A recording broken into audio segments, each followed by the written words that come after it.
Dobar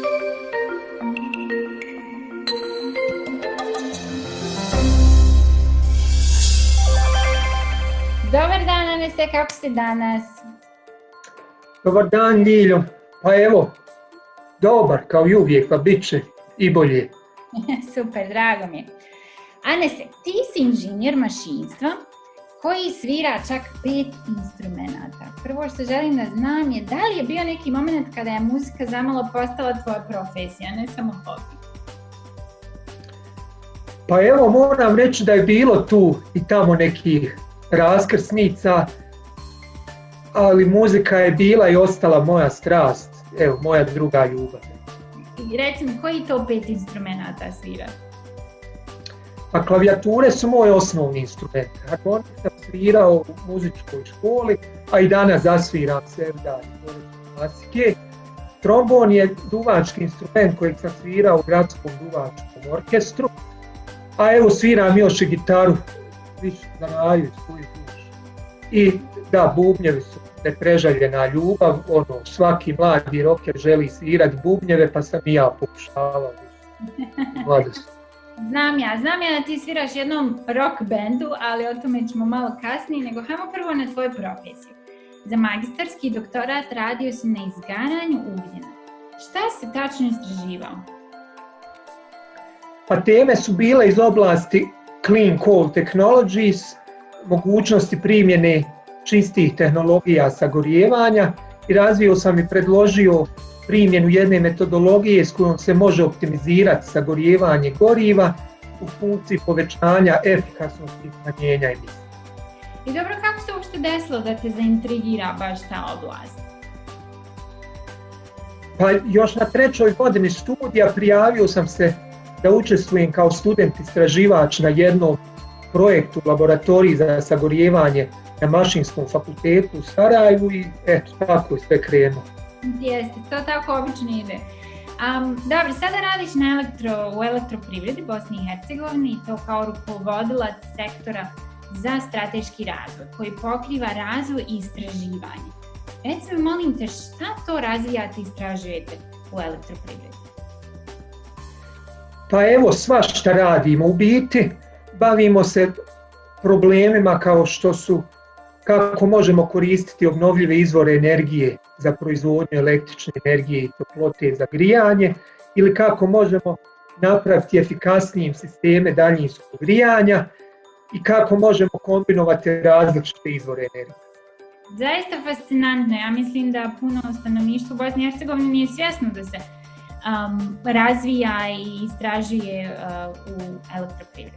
Super. Reci mi, šta je najteži aspekt tog vašeg istraživanja? Pa evo, recimo, teško je predložiti primjenu nekih inovativnih tehnologija koje daju obično efekte tek za 5, 10 ili više godina u kompanijama kao što je naša, gdje se očekuje pozitivan financijski rezultat od toga. Znači, usvajanje inovativnih tehnologija u pogotovo jednoj firmi koja se bavi energijom je očito dosta riskantno, ali čini mi se neophodno. Da li sam to dobro zaključila? Pa to je to, 100%. Dobro, a sada nešto, šta bi to bilo pozitivno ili najuzbudljivije u tvom poslu? Pa evo, radimo često interdisciplinarno, sarađujemo s akademskom zajednicom u BiH i regionu, kao i sa partnerima u Europi i ta saradnja svakako proširuje naše vidike, ali i naša vlastita očekivanja. Imao si, koliko ja znam, i priliku sudjelovati u nekoliko prestižnih evropskih projekata, je li tako? Pa da, sudjelovali smo i zapravo još sudjelujemo u 3 Horizont 2020 istraživačka projekta financirana od Evropske unije, također i u 2 Erasmus projekta. Anese, šta to visi na zidu iza tebe? A ovo iza mene, to su neki projekti, novi obnovljivi izvori energije, elektrane, tako. Mape hidroelektrana i tako nešto, je li tako? Da. Izgleda vrlo ozbiljno. To će biti u stvarnosti. Super. Ok, znači stručnjak si iz energetskog očuvanja i efikasnosti. Daj nam sada 2 primjera kako se može energija očuvati. Pa evo najprije mijenjanjem svakodnevnih navika. Zapravo svi možemo doprinijeti uštedi energije, njenim racionalnijim korištenjem, manjim rasipništvom, odnosno boljom disciplinom u svakodnevnim aktivnostima, a s druge strane korištenje efikasnijih uređaja, rasvjete, procesa bi bio onaj tehnički inženjerski doprinos. Super, znači svako može od nas na nekom individualnom nivou doprinijeti. Apsolutno. Bio si čak u Japanu na obuci o energetskoj efikasnosti. Molim te mi reći šta si to tamo naučio što nikad neće zaboraviti?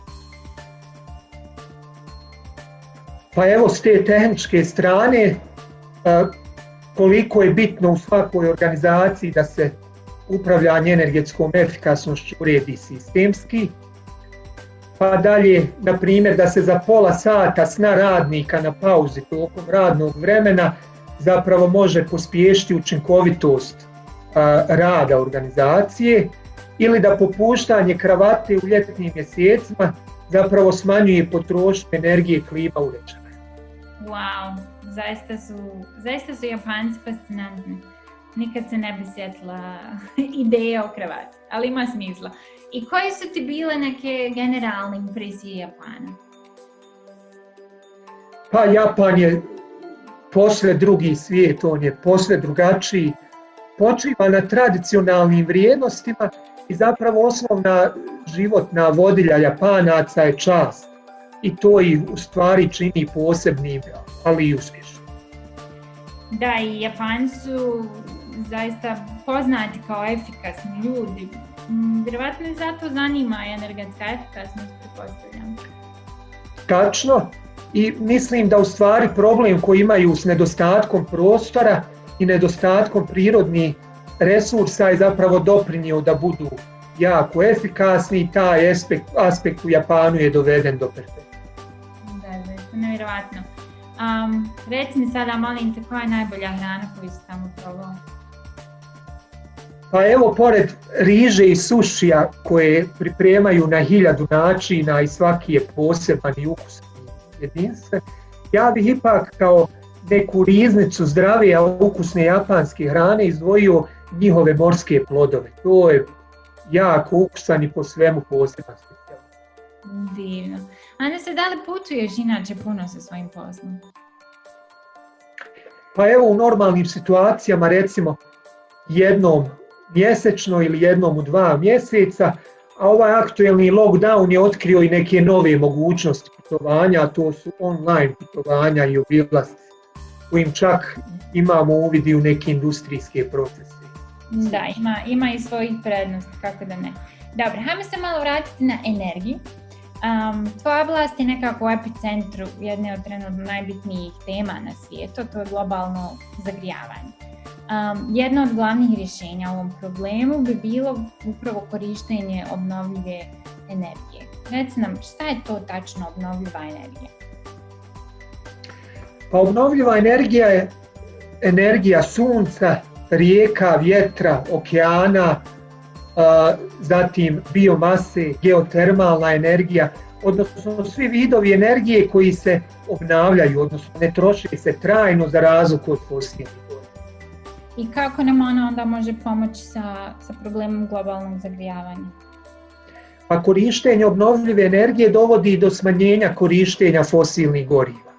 I time se stabilizuje koncentracija stakleničkih plinova u atmosferi. Ili drugim riječima ublažavamo efekat staklene bašte, odnosno temperaturu na zemlji stabilizujemo, a globalno zagrijavanje i klimatske promjene na taj način zapravo ublažavamo. Da. Trenutno radiš sa kompanijom BTG Biomass Technology Group. Ova firma se bavi baš pravljenjem energije od biomase koju su upravo spominjao. Na šta se tačno odnosi ta riječ biomasa? Da, pa biomasa je u stvari obnovljiva materija biljnog ili životinjskog porijekla koja se može koristiti kao gorivo ili materijal u industrijskoj proizvodnji. I kako se onda dobija energija od nje? Pa sagorijevanjem, na primjer, otpadne drvne biomase, ostataka i otpada iz poljoprivrede, životinjskog otpada, frakcija iz komunalnog otpada, pa čak i kanalizacionog mulja. Kanalizacionog mulja, zanimljivo. Dobro, pretpostavljam da će doći moment kada će cijeli svijet morati koristiti isključivo ove obnovljive energije. Što misliš kada će to da bude? Evo, ja se nadam da ćemo ti i ja to doživjeti. Evropa ima za cilj da to ostvari najdalje do 2050. godine i postane prvi obnovljivi kontinent. I postoji li neka tehnologija koja se trenutno razvija, koja tebe posebno fascinira? Pa to bi bila energija vodika, energija hidrogena, ona se čini gotovo neiscrpna i riješila bi mnogi aktuelni i budući problemi. Zanimljivo. Ok, Anese, mislim da smo zaslužili da nam objasniš u kojoj to rock grupi sviraš, molim. Pa evo, svirao sam u nekoliko bendova, jedno vrijeme i s Lakom u njegovoj deformaciji Proreza, ali srećom on se osamostalio i raspustio, ona što mi je i bila najbolja odluka. Danas sviram sa bendom Kuda i Oratoriji i tako sviramo na ponekoj gitarijadi, u rock kafejima, na nekim feštima, uglavnom zabavljeni. Divno, bravo, super. I koja je rock grupa vašoj grupi uzor? Pa evo da kažem da je to U2, ipak smo mi rocker starog. Odlično, bravo. I za kraj, Anese, molim te, jedan savjet koji bi dao mladim ljudima koji žele da se bave tvojom oblasti.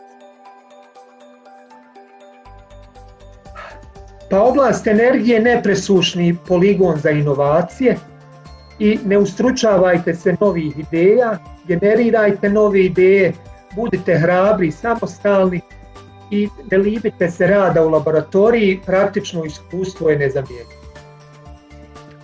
Divno, hvala puno Anese na tvom vremenu i sve najbolje u budućnosti sa radom. Hvala tebi Ljiljo, evo bilo je zadovoljstvo i pozdrav tebi gledalci.